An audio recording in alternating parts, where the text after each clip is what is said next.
안녕하세요. 드라마를 툭파보는 잼잼 리뷰입니다. 인생이란 원래 녹록치 않은 건데 사랑하는 사람과 함께 한다면 꽤 근사하게 극복해 나가며 살 수 있다는 이야기가 담긴 드라마 모텔 캘리포니아는 심윤서 작가의 소설 홈 뷰터 홈을 원작으로 하고 있는데요. 이 영상은 원작 소설의 줄거리를 결말까지 요약한 내용을 담았습니다. 지강이가 고향을 떠날 수밖에 없었던 이유와 그녀가 20년간 숨긴 충격적인 비밀, 지강이와 천영수 관계의 결말까지 모두 알려드리니 스포가 싫으신 분들은 시청에 유의해주세요. 그럼 바로 시작합니다. 소꿉친구인 지강이와 천연수는 한날 한시에 각각 어머니와 아버지를 잃었습니다. 강희의 어머니와 연수의 아버지가 야반도주를 한 날 폭설로 인해 교통사고가 났던 건데요. 작은 동네인 하나읍에서는 이 두 사람의 죽음이 엄청난 가십거리가 되어버렸어요. 사람들은 강희 아버지 춘필에게 제 앞가림도 못하면서 남의 일이라면 물불 안 가린다고 그럴 시간에 마누라 단속이나 할 것이지 눈뜨고 다른 놈한테 마누라를 뺏기고도 웃고 다니는 쓸개 빠진 놈이라고 했고, 동네 사람들은 엄마를 잃은 11살 강희를 향해 모텔집 애가 뭘 보고 자랐겠어. 살림집도 없이 모텔방에서 먹고 잤는데 그래서 가정환경이 중요한 거야 라고 수군거렸어요. 혼혈인 고아였던 강희의 엄마는 춘필을 만나 임신을 한 채로 하나읍으로 내려왔고, 고시 준비를 때려친 춘필은 모친이 사망하자 모친이 운영했던 여관을 허물고 새 건물을 올렸습니다. 락밴드 이글스의 팬인 춘필은 호텔 캘리포니아로 간판을 걸고 싶었지만 등급에 못 미쳐 모텔 캘리포니아가 되었고, 그 아쉬움에 춘길은 간판을 고치지 않은 채 호텔 캘리포니아를 운영을 했죠. 강희 식구는 모텔방에서 숙박객처럼 지냈는데요. 여관에서 태어나 여관에서 자란 춘필은 다른 선택지가 있다는 것조차 알지 못했거든요. 그러던 어느 날 둘째를 임신한 강희의 엄마는 복통을 호소하다가 죽은 아이를 출산하게 됩니다. 하지만 그 시각 강희의 아버지 지춘필은 남매처럼 자란 연수의 엄마 수지가 사기를 당한 것을 위로해 주느라 아내 곁에 있어주지 못했습니다. 강희의 동생이 죽은 채로 태어난 그날 이후 강희는 춘필을 더 이상 아빠라고 부르지 않게 됐고, 시르에 빠진 강희의 엄마는 하루 종일 침대에 누워서 허공을 바라보며 간 속에 누워있는 사람 같은 삶을 살았죠. 그녀의 시선은 수평선을 보는 것처럼 아득하고 공허했고, 때때로 숨쉬는 걸 깜빡한 사람처럼 깊은 한숨을 한꺼번에 몰아서 쉬곤 했어요. 강희는 그런 엄마를 보며 언젠가 엄마가 자신을 버리고 떠날 것 같아서 잠을 잘 수 없었고, 어떤 날에는 엄마의 발목과 자신의 발목에 실을 묶어두기도 했습니다. 어린 강희가 받고 싶었던 건 절대 널 버리지 않을 거라는, 널 지켜줄 거라는 확신이었는데, 엄마는 언제나 너무나 무관심했고 아버지는 언제나 너무 바빴기에 강희는 부모에게 그런 확신을 받지 못했죠.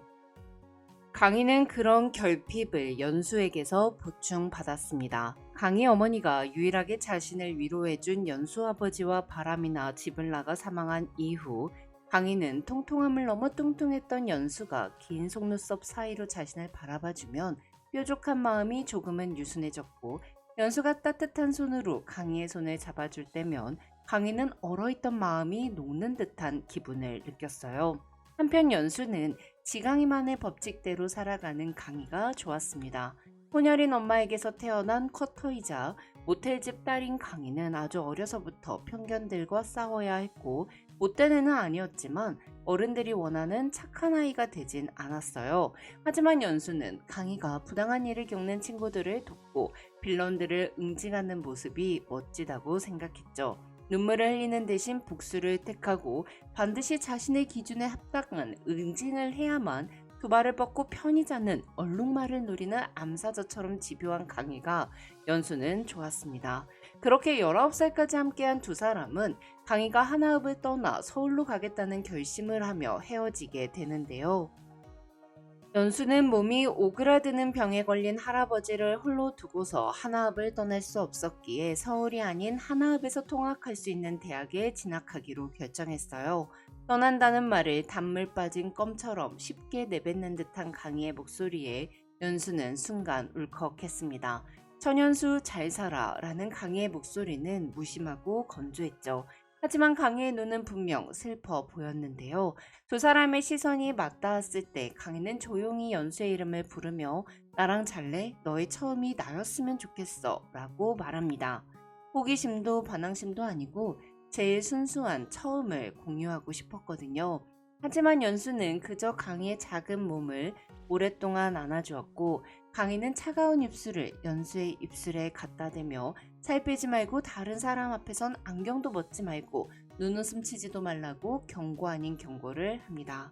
연수는 하나읍을 떠나야만 살 수 있을 것 같다는 강희의 마음을 받아들이려고 안간힘을 쓰며 나는 괜찮으니까 너가 보고 싶은 세상을 보고 오라고.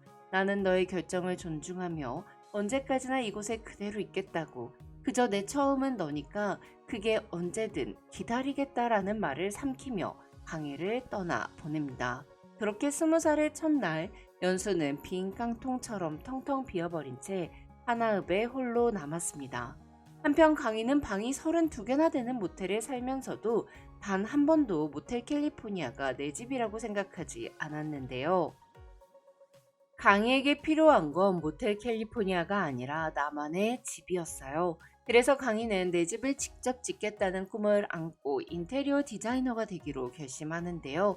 하지만 강희의 서울 생활은 녹록지 않았습니다. 삼수까지 했지만 결국 원하는 대학에 들어가지 못했고 3년제 실내 디자인과를 졸업하고 입사한 첫 번째 회사에서는 열정 페이를 강요당했으며 두 번째 회사에서는 총 6개월의 임금 체불을 겪었죠. 세 번째 회사에 인턴으로 들어간 후에는 학벌이 좋지 않다는 이유로 무시당하고 디자인까지 폄하당했어요. 박탈감, 열등감, 무력감, 모멸감, 그리고 분노. 이런 감정들이 강희의 몸을 꿰뚫고 생채기를 냈죠. 서울살이가 고단해질수록 강희의 화장은 독해졌는데요. 상처받을 때마다 눈매는 더 날카로워졌고 외로울 때마다 입술은 더 짙어졌습니다. 적을 만났을 때 아무도 건드릴 수 없도록 가시를 부풀리는 짐승처럼 말이죠.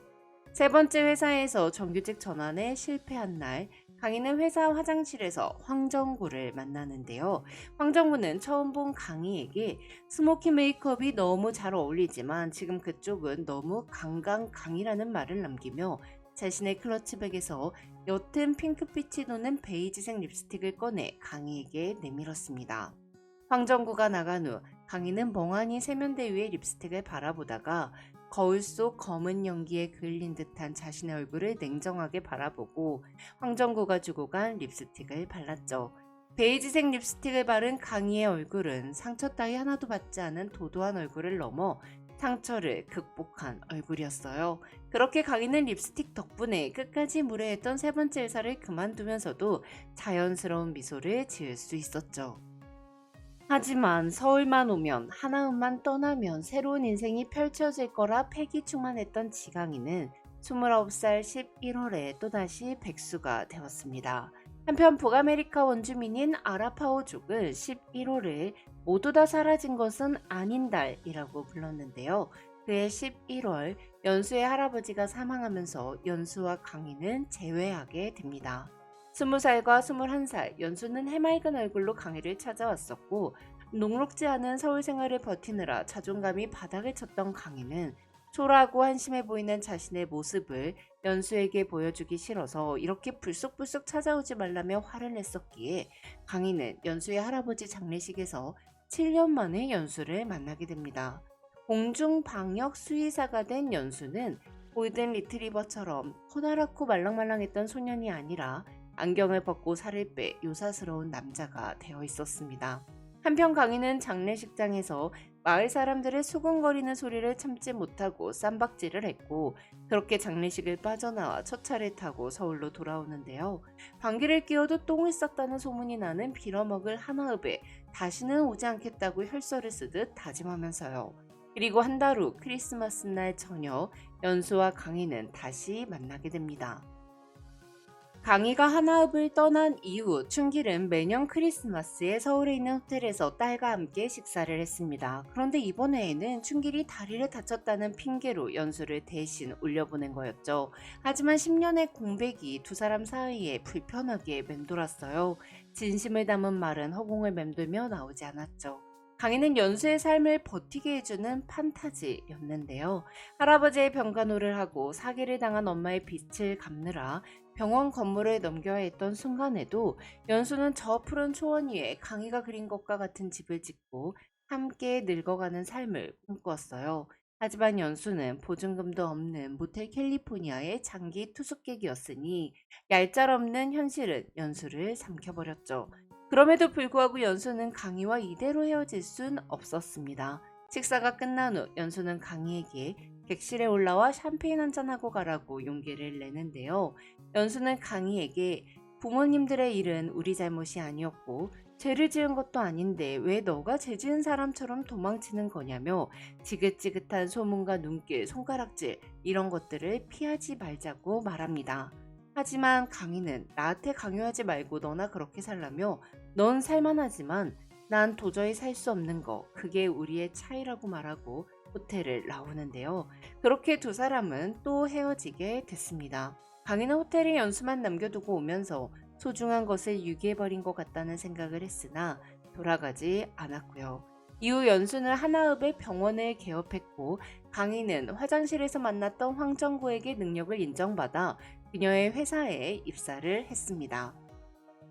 강희가 고른 컬러들은 언뜻 보면 좀 잘 안 어울리는 것 같은데 한 끗 차이로 촌스러운 게 레트로가 되었고 사진빨이 기가 막히게 나와 업주들을 만족시켰어요. 그렇게 강희는 서울에 온 지 12년 만에 지상에 있는 원룸으로 이사를 할 수 있었죠. 그러던 중 강희는 모텔 캘리포니아와 도로를 사이에 두고 마주한 부메랑 모텔의 리모델링 작업을 맡게 되는데요. 지강이가 3년 만에 하나읍에 돌아왔다는 소문은 순식간에 퍼졌고 어딜 가나 강희 얘기로 하나읍은 시끌벅적해졌습니다. 강희가 하나읍에 있는 모텔 리모델링을 맡은 이유는 연수가 신경 쓰였기 때문이었는데요. 친구 아름이가 연수에게 여자친구가 생겼다고 거짓말을 했거든요. 이렇게 하나읍에 가게 된 강희는 연수와 함께 어린 시절을 함께 보냈던 친구들을 도우며 새로운 시간들을 함께 하게 됩니다. 한편 연수는 3년 전 크리스마스 날 밤 이후로도 강희를 잊지 못했습니다. 강희가 첫 차를 타고 서울로 떠나버렸던 그 새벽, 널 기다리겠다는 연수의 다짐은 꼭 신앙과도 마찬가지였거든요. 그렇게 연수는 간간히 아름이가 찍어서 보내주는 강희 사진 몇 장과 한우가 전해주는 소식 몇 줄로 10년을 버텼고 암컷을 위해 예쁜 정원이 딸린 집을 짓는 바워새처럼 강희한테 그런 집을 지어주고 싶다는 생각으로 하나읍에 있는 한 폐가를 샀죠. 3년 전 호텔에 남겨진 순간에도 연수는 이별을 받아들이지 않았습니다. 오히려 강희를 향한 자신의 마음이 조금도 희미해지지 않았다는 걸 깨달았을 뿐이었어요. 연수는 더 이상 강희를 잃을 수 없었기에 용기를 내 강희의 머리통을 끌어당기고 키스를 해버립니다. 강희도 연수에게 여자친구가 없다는 사실을 알게 되면서 그렇게 모두 다 사라진 것은 아닌 달 11월이 시작되었죠. 리모델링된 첫사랑 덕분에 많이 포근했던 12월 눈이 오던 날 연수는 강희의 손을 이끌고 눈이 쌓이기 시작하는 초지의 언덕을 올랐습니다. 강희의 엄마와 연수의 아버지가 사망했던 그날 11살이었던 강희와 연수는 춘필의 차에 숨어 사고 현장에 갔고 절단된 차 속에서 피투성이의 손이 누군가의 손을 꽉 쥐고 있는 모습을 목격합니다. 그날 어린 연수는 울지 못하는 강희의 손을 잡고 눈속을 걸었습니다. 32살인 연수는 강희의 삶이 더 이상 너무 차갑지 않길 원했어요.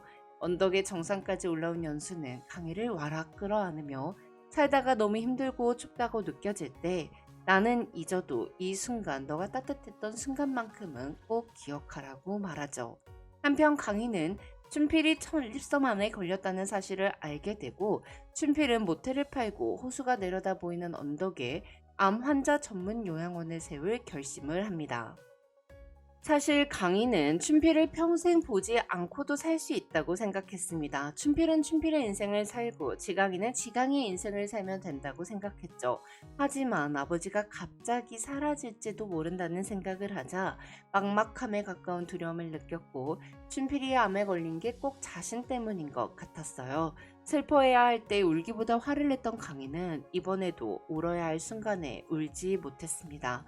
연수는 그런 강희에게 이럴 땐 슬퍼하는 거야 강희야 라고 말하며 그녀의 머리를 감싸 제 가슴에 기대게 했고 연수의 가슴을 이마로 쿵쿵 찌으며 화가 가시질 않는다며 화를 내던 강희는 머리를 쓸어주는 연수의 따뜻한 손길에 그의 품에서 오래도록 울게 되죠. 그날 연수와 강희는 첫 관계를 가지는데요. 연수는 강희에게 지강이는 63%의 굳셈과 17%의 밝음과 10%의 솔직함과 7%의 예민함과 2%의 편안함으로 구성되어 있다고 말해요. 연수가 강희의 눈을 들여다보며 그렇게 말했던 순간 강희는 비로소 지강이가 된 기분이었어요. 그렇기에 강희는 이제 더 이상 연수를 속일 수가 없다고 생각하며 자신이 숨기고 있던 1%의 비밀을 말하는데요. 어린 강희는 엄마가 떠나리라는 걸 알고 있었기에 나도 데려가 달라고 매달렸습니다. 하지만 돌아온 대답은 널 사랑하지만 데려갈 수 없다였죠. 한 번도 제대로 안아주지도 않았고 바라봐 주지도 않았으면서 날 사랑한다고 말하는 엄마가 자신의 손을 떼어내고 한겨울에 여름 원피스까지 가방에 챙겨놓는 모습을 본 강희는 연수 아버지의 차 코란도 배기통에 춘필이 크리스마스 선물로 사준 인형을 쑤셔 넣었어요. 그리고 교통사고가 났던 거였는데요. 사고가 난 지 6년이 지난 17살 생일 때 우연히 그 기억이 떠오른 강희는 섬뜩한 비밀을 숨기려고 필사적으로 도망쳤습니다. 서울이 좋아서가 아니라 서울이라는 도시의 무관심과 익명 속으로 숨고 싶었죠. 춘필을 미워했던 것도 하나읍 사람들을 싫어했던 것도 하나읍에 남아 소문을 뒤집어 쓰고 살겠다는 연수를 비웃은 것도 모두 핑계였고 연수를 좋아하면서도 연수의 마음을 외면하려 했었던 것도 연수의 아버지를 자신이 죽게 했다는 죄책감 때문이었어요. 이후 강희는 춘필에게 엄마를 왜 붙잡지 않았냐고 묻습니다. 이에 춘필은 엄마는 처음부터 내 사람이었던 적이 없었기에 절대 감기지 않는 얼레를 들고 있는 기분이었다고 말합니다. 연줄에 매달린 채 더 이상 얼레를 들고 있기가 힘들었던 춘필은 자신이 자유로워지고 싶어서 아내가 떠나겠다고 했을 때 잡지 않았죠. 그래서 아내의 상실감을 위로해주지 못하고 마음을 이해해주지 못하고 비겁하게 회피했던 그 시절의 자신을 평생 후회하며 살았어요. 한편 연수는 강희를 구성하는 나머지 1%는 천연수의 사랑이라고 생각했습니다. 강희의 비밀을 들은 후 연수는 20년이라는 시간이 흐르는 동안 홀로 비밀을 숨기며 살았던 강희가 그동안 얼마나 춥고 무섭고 외로웠을지를 생각하며 무너지듯 주저앉아 얼굴을 감쌌는데요. 연수는 강희가 어떤 마음으로 하나읍을 떠났는지 비로소 깨달았고 왜 그토록 떠나고 싶어 했는지 왜 떠날 수밖에 없었는지 어떤 마음으로 그 오랜 시간을 버텨왔을지 생각하자 가슴 한쪽이 무너져 내렸어요. 설사 배기통을 틀어막은 인형 때문에 그들의 어머니와 아버지가 죽게 되었다고 해도 연수는 강희가 자책하면서 살게 내버려 둘 수는 없었죠. 그래서 연수는 경찰서에 교통사고 조사 기록 열람 신청을 했고 그날 아버지가 끌고 나갔던 차가 원래 타고 다니던 할아버지의 검은 코란도가 아니라 새로 뽑은 새 차였다는 사실을 알아냅니다. 연수 할아버지의 코란도는 배기통에 들어있던 인형 때문에 도로 한가운데에서 차가 퍼져서 그대로 폐차를 했었던 거였어요. 그렇게 강희는 연수 덕분에 평생 안고 살았던 죄책감에서 벗어나며 스스로를 용서할 수 있게 됐습니다. 강희는 연수가 놓고 간 엄마의 사망 진단서를 보며 처음으로 엄마의 이름 이은희를 불러보는데요. 32살의 강희가 여전히 사람들과의 관계에 서툴고 감정에 휘둘리고 결핍된 사랑을 갈구하듯 이은희도 다르지 않았을 거란 생각이 들자 강희는 영원히 34살에 머무를 이은희라는 여자가 행복해지길 바래줄 수 있게 됐습니다. 그렇게 강희는 엄마의 사진에 입맞춤을 하고 엄마와 작별을 하죠. 그리고는 이은희가 망망대해를 표류하는 뗏목에 누워 누군가에게 구조되길 기다렸다면 지강이는 헤엄을 칠 거라고 결심합니다. 헤엄치다 결국 빠져 죽는다고 해도 멈추지 않고 결국에는 원하는 곳에 닿겠다고 결심하죠. 눈치꾸러기였던 강희는 꽤 오랫동안 연수를 부러워했습니다. 남과 다른 외모 때문이기도 했지만 강희는 남의 말에 쉽게 상처받고 쉽게 분노했어요. 무시하는 척, 태연한 척, 강한 척 했을 뿐 귓등으로 흘려들어도 아무 상관없는 얘기들로 제 가슴에 스스로 몫을 박았죠. 하지만 연수는 사실은 사실이니까 인정해버리면 그만이라는 태도로 항상 단단했는데요. 근데 사실 울보곰돌이였던 연수가 단단해질 수 있었던 건 언제나 먼저 화를 내주는 강희에게 위로를 받았기 때문이었죠. 강희는 자신의 상처에 열렬하게 집중하고 자신의 상처를 치료한 후 연수를 사랑하기로 결심합니다. 이후 연수는 강희와 함께하고 싶다는 마음으로 수의연구사 경영 경쟁 채용 면접을 보게 되는데요. 강희는 연수에게 완벽한 너에게 한 가지 부족한 건 바로 나지만 우리 관계가 누군가의 일방적인 포기나 희생으로 계속되는 건 바라지 않는다며 넌 내가 좋아하는 걸 하고 난 내가 좋아하는 걸 하면서 장거리 연애를 하자고 프로포즈를 하죠. 이후 강희가 맡았던 하나읍의 부메랑 모텔은 성공적인 리모델링을 거치며 현판식을 했고 모텔 캘리포니아를 정리하기로 한 춘필은 처음이자 마지막으로 크리스마스 패키지를 진행합니다. 그날 밤 강희와 연수는 모텔 복도 끝에 있는 창 앞에 나란히 서서 모텔 캘리포니아의 조명이 커지는 걸 바라본 후 강희가 어려서부터 살았던 그 조그마한 모텔방에서 서로를 꽉 끌어안고 누웠습니다.